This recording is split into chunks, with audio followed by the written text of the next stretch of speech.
So I've been looking around the business space these last couple weeks and months, and I've noticed specifically now. I don't know. I was gone for a couple months, but no one's really talking about your first impression. Your welcome series, your welcome offer. Everybody wants to make sure they put their best foot forward in appearance. The copy. How they look online, their ads, things like that. But it almost feels like they're not making sure their customers are taken care of. And what I mean by that is, like, I remember 10, 11 years ago, this supplement company, me and my buddies were talking about it, and they're like, yo, don't consume any of their products. Their products are leading to, heart problems, health problems, things like that. And that was like before it was widely known that taking too much supplements and abusing supplement products can cause health problems. It takes a little bit for that information to come out sometimes. But I was also like 14, so it might have already been out. But I remember thinking like, yo, I'm never going to touch this company with a 10-foot pole. Not doing it. And end up, bro, I still haven't bought their products. And they're making a comeback. It came out that all that stuff was because people are abusing products and taking them not how they're supposed to. And now everybody knows kind of the supplement industry as a whole. If you take them wrong, you're going to have health problems. Take them right, you're going to see results. And I'll drink an energy drink, have pre-workout now, and I still won't touch that company. All because that was my first impression. Like, they're not a bad company. They made a comeback. They made the changes that they need to, but I still won't touch them. Just because I wanted to stay away from them at that point, but now I have no interest in that company. I've found some that I enjoy a lot more. And a lot of your customers, they're going to do the same thing. They're going to look. If they have a bad first impression with you, they're going to say no. They're going to throw you away like that kid who's done playing with that toy and go to the next one. And a lot recent example that I can use is, I was shopping. I was at the store in Missouri a couple weeks ago, and an ad came across my Facebook. I was like, yo, I'm actually interested in this. It was something for college athletes, and I was looking at it, and I was like, yo, I'm actually thinking about going to college.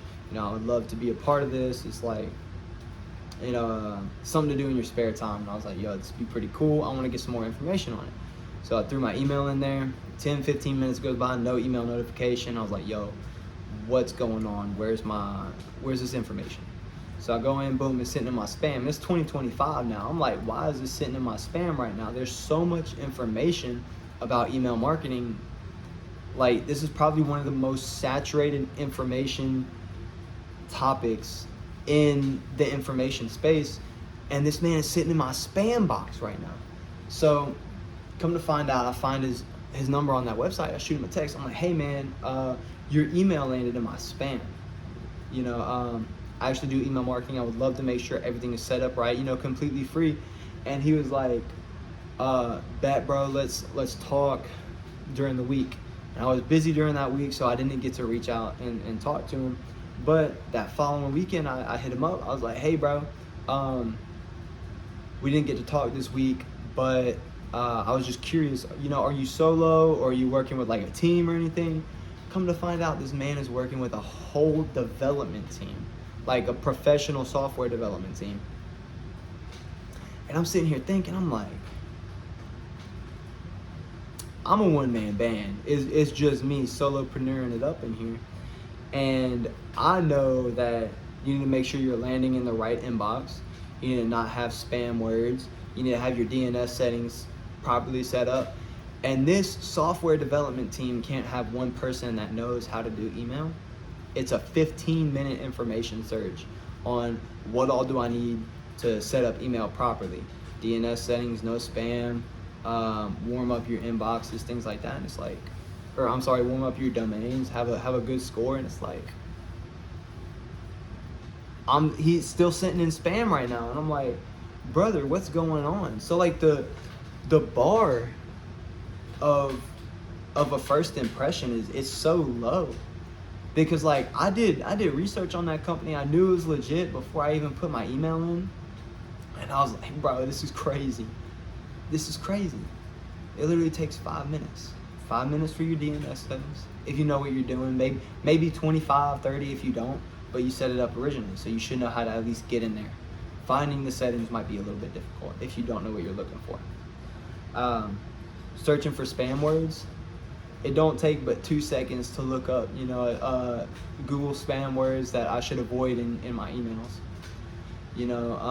And that's just on like your normal email that you're actually sending out. That's not even getting into the welcome offer that you can show that you care about your customers, So getting into that, I remember working with one of my first actual real customers I was ever working with, and he was probably doing 20-30K a month with his business at that point. He didn't have too much. He had a little bit, but he didn't have too many emails. And the first thing I did, I walked in, I was like, all right, we need to get a welcome offer, and we need to get a solid welcome series. We got that stood up probably about a week and a half, because we had some things to bang out. And literally first run, no testing, anything like that, boom, 14, 16K within the first 30 days of running that. No test, no figuring out if that was a good offer or anything like that. So we're like, cool. So we ran with that while we were getting the other flows set up. And then I went back and revisited the welcome series, and I was like, okay, we need to do this better. So I got in and I optimized everything. The time that it took for that first email to deliver, I think I got it down to within that first 2 minutes. I really figured out how quick that needs to be. All the elements of that first email were dialed in. And then the follow-up emails after that, the About Us email, it actually told the story of the brand. And then the review email, it talked about how the other customers actually enjoyed the brand. So that was a welcome series. It essentially, what's the word I'm looking for? It makes sure that your first impression, your genuine first impression where a customer spends money with you, is perfect. It engineers, that's the word I was looking for. It engineers a perfect first impression. Because what you're gonna do is you're gonna take a customer who's interested in your product, you're going to grab them at their peak interest in your product. You're gonna send them an email with that offer. As soon as they put in their email, they're gonna buy within probably 3-4 minutes. And then they're gonna get their your thank you email saying, hey, thank you for buying our product, here's some other things, if you don't have an upsell after that. But the next day, they're already gonna be satisfied because they purchased, and they're gonna learn more about your company. They're gonna say, oh, I already bought their product. I probably read the About Us section on their website, but I like how this goes into a lot more detail and gives me a little bit more of a personal view on this company. I really like that. And then the next day, they're gonna get an email saying, hey, a lot of people like you are really loving what we have to offer. And it's gonna be like, bro, like, this is such a great company.